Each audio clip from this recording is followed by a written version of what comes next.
Hey guys, another bit of news that came out of the Bulls press conference today, which I thought I should do a quick video on, is never one you want to see. You never want to see players get injured and get badly injured. Now, this last past week, I don't know anybody who watched the Stormers game would have seen Sebastian de Klerk hobbling off the field. And he's certainly a player that can strike a gap. He's a guy who knows his way to a try line. Jeez, and he's so important for the Bulls.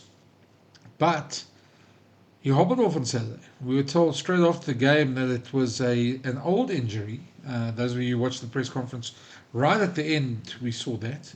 Johan Ackerman saying it's an old injury. He broke a bone in his foot, and we are hoping that it wasn't going to be too long. But today we were at the press conference, and during the Bulls press conference, he was asked a question about Sebastian de Klerk, and yeah, the news isn't very good. And now the full press conference is on the channel if you want to go watch. It's a 25-minute press conference, but I just thought I'd break down the important part for you. Yeah, and I'll put Aka's clip up soon as well.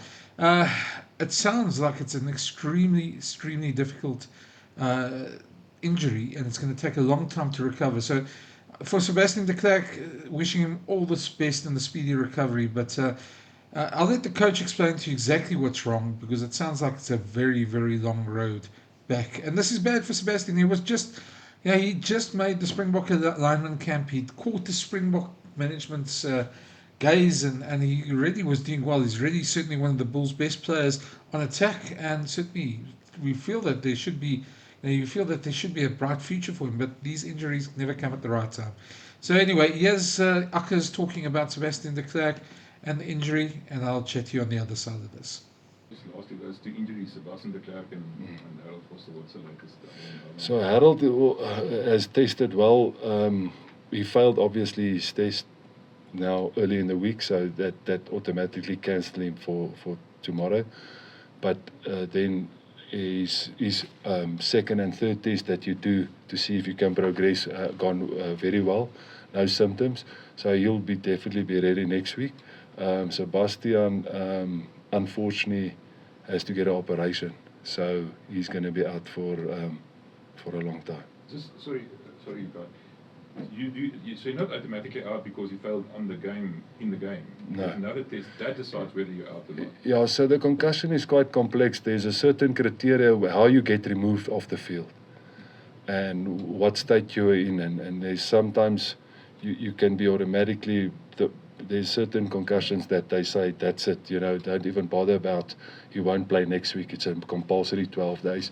Most are compulsory 12 days, but there's some guys that may test well, even though they failed the test straight off the game. And then if there's a long enough turnaround, like say we played only on Saturday, that extra day, funny enough, can make that the guy can pass his test and can return. But because he still failed the test on Monday, the turnaround was too short. But then from Tuesday, his testing started really go well, and he's basically back to all his markers from yesterday, so he's good. Because net Sebastian se voet, né? Ja. Voetoperasie. Yeah, so Les Frank injury, if I've got the name correct, and that means it's fix it surgically, and it's a, I don't want to speculate, but it is a 5 to 6 months recovery time, and then they have to remove stuff, and then it's another period out. To my understanding, that's how they fix it.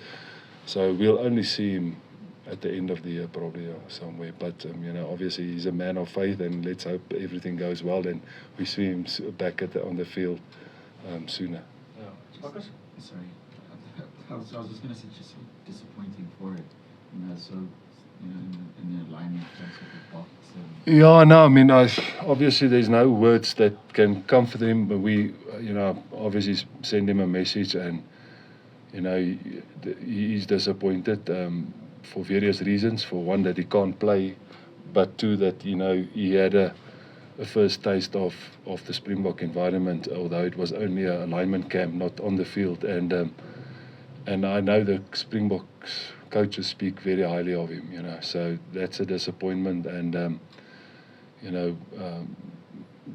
there's it's something you always haven't got the answers, but luckily he's cell group, and everybody, will be there to support him and pray for him, and that's all we can trust is that there's a purpose and that he will come back stronger, and there's still enough time for him to come back, play well, and who knows, he can still go to the World Cup, so nothing is impossible. So, but at the moment, he just needs the support of everybody.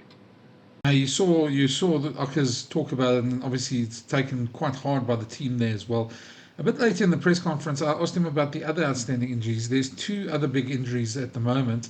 One is Stravino Jacobs, the wing, and the other one is Akker van der Merwe. Now, Akker van der Merwe, we knew he had pain in his neck, and they thought it was neck spasms. And then he went and he had to have an operation. So he's also out for a couple of months, but it doesn't seem like the Bulls are going to really have them back much before the end of the season. So I'll let Akker explain it as well. My last one is just to find out just an update on Akker, Stravino. I'm trying to think who else is also on the injured list. Those guys more or less. Well, we all know about Sebastian now, and then Stravino is still out for a fair bit of time. He'll be only back in May if we play that last games. Yeah, he tore a finger ligament, and that has had to be attached. So he's in a brace, and then Akker is obviously also 3 months out with his neck, and he's now only on 3 or 4 weeks, so he's still got a fair bit of time to go. So if we progress in the competition, we may see them at the back end of the last games or the playoffs, but other than that, they out. Is anyone else I've missed? Sorry, I don't think. I think that's the main ones. Jaco Grobler, we all know he's out with crucial ligaments, the lock. But I think that's the three senior guys. There you have it, the injury update from the Bulls. Tough times for Sebastian de Klerk. Hopefully the others will be back soon, but let's hope for their campaign they don't lose too many more. As I get these injury updates, I'll obviously share them here. If you haven't already, please smash that subscribe button, and also hit the like button. It's one of those that just helps us with the algorithm, and obviously trying to build a channel. So from our very weird confined hotel room, I'll chat to you again till the next video. Cheers.